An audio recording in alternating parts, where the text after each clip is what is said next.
Jim, what was that like, your reaction to seeing the movie in its entirety for the very first time? Completely surreal. I walked out of there stunned, pleased. I couldn't have been happier.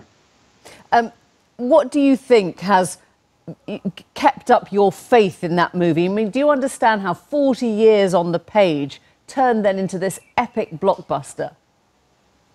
Well, I had some advance notice, and I had talked to the writers and one of the directors and knew a little bit what was coming. And so I felt fairly confident going into the show that I wasn't going to be walking out like a 1960s Batman TV series with having to say that I loved something that I didn't. But I found myself completely on the other end of the spectrum. I'm just blown away by this movie, and I've seen it twice and plan on doing it a third time later on in the week. It does seem extraordinary, doesn't it, that superhero films are now one of the few places where you can start to be truly radical. I mean, you look at Black Panther, a totally different format of casting. What makes a blockbuster now has broken all the rules, hasn't it? Well, it's a new form of myth making. We're creating legends, basically, more so now in the movies. We were doing sort of the same thing in the 70s and 80s in the comics, but now it's the movies who are carrying on that tradition. And it's a young, rebellious, kind of experimental way of looking at the world. So I can see why it's got its popularity. It's interesting you call it myth-making. I mean, what is your sense of why people keep looking for heroes? Is it about justice, or is it about vigilantism? Is it about, you know, justice outside, if you like, the realms of normal authority?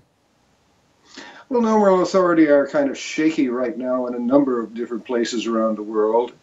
I believe there's a want to have a hero, somebody who might have some answers. Thanos has answers. They're all the wrong answers for this particular problem in the story, in the books usually.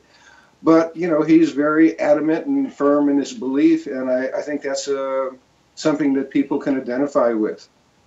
Do you feel that you are talking now to a very different audience? I mean, what might have once been geek has gone mainstream, and, you know, normal logic would say, you know, diminishing returns, they sort of peak and they dip. This seems to be on a trajectory that's upwards, right? At the moment, I've been through these ups and downs before. I've had a very successful career and then found myself out of work. So I'm used to the up and downs of it. So I'm enjoying the up right now, and going to see where it goes. You sound very phlegmatic. Was there actually a real fear before you went to see it for the first time? Not really. I mean, I had been on set and saw what they were doing, saw the other movies, but, you know, I'm only human, and so I had to do that whole, oh God, don't let it be bad, you know. So as it worked out, I didn't have anything to worry about and just wasted that effort. Jim Starlin, we wish you well. Thank you for talking to us.